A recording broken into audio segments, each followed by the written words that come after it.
Lévis sans interdit comme chaque matin du lundi au jeudi à 8h10. Bonjour Elisabeth.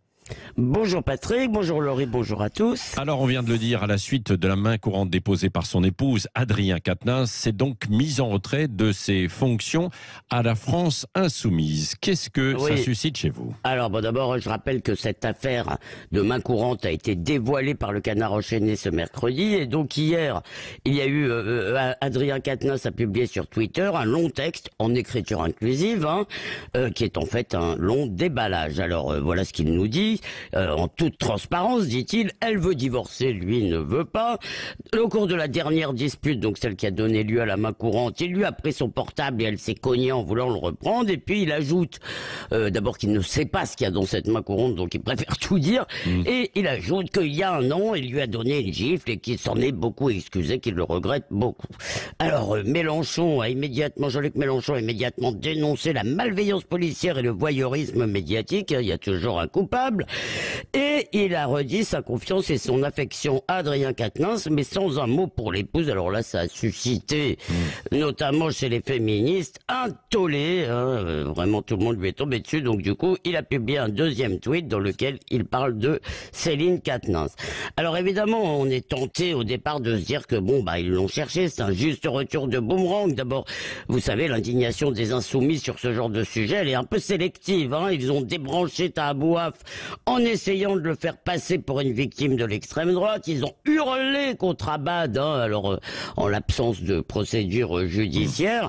Et Adrien Quatennens expliquait il y a peu que si on avait pris garde à la première main courante, certains meurtres de femmes auraient pu être évités, ce qui évidemment sonne ironiquement aujourd'hui. Bref, pour les insoumis, les VSS, comme ils disent, les violences sexuelles et sexistes, sont surtout, on a quand même l'impression que ce sont surtout un moyen de faire les beaux dans les médias et de cogner sur leurs adversaires politiques. Oui, cependant, cette affaire ils sont très sélectifs. Oui.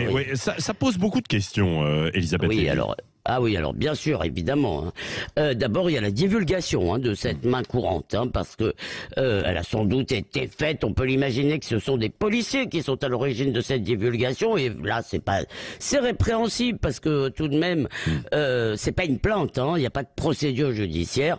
Bon, c'est répréhensible, mais évidemment, c'est humain vu les insultes des insoumis contre la police. Mais par ailleurs, ce que ça nous dit, c'est que peut-être on doit faire attention à ne pas formuler de jugement péremptoire. Parce qu'en réalité, personne ne sait ce qui s'est passé dans ce couple, parce que les mêmes mots peuvent décrire des situations très différentes. Bien sûr que gifler une femme, c'est condamnable, mais est-ce que ça fait d'Adrien Quatennens un salaud, un cogneur, un tabasseur de femmes? Moi, je ne le crois pas. Les féministes, elles ont une vision souvent très irénique du couple. C'est l'égalité, le respect, l'empathie, mais l'amour, c'est tourmenté, c'est douloureux, c'est inégalitaire, c'est la continuation de la guerre par d'autres moyens, disait Clausewitz. Non, ça c'est pas vrai, j'arrange Clausewitz.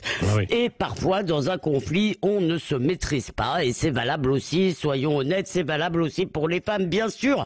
C'est inexcusable, on peut le dire. Eh bien, sauf que souvent, dans la vraie vie, on excuse l'autre, parce que on sait que c'est comme ça, c'est un accès, isolé, et on sait aussi que l'humanité, ce n'est pas toujours joli. Et puis alors, autre problème, c'est que la justice ne tranchera pas dans cette affaire, puisqu'il n'y a pas de plainte. Alors est-ce que Adrien Quatennens mérite la mort politique? Moi je ne le crois pas. Si nos vies privées étaient exposées à tous, peut-être qu'on serait tous virés, peut-être que personne n'est irréprochable complètement, sauf les saints. Alors pour finir, Jean-Luc Mélenchon dénonce le voyeurisme, mais c'est tout de même Adrien Quatennens qui nous convoque dans sa chambre à coucher, et il risque d'apprendre à ses dépens que dans le monde totalitaire de la surveillance, auquel les insoumis contribuent d'ailleurs, dans ce monde totalitaire, il n'y a pas de pardon, mais quant à moi, je revendique le droit de ne pas savoir.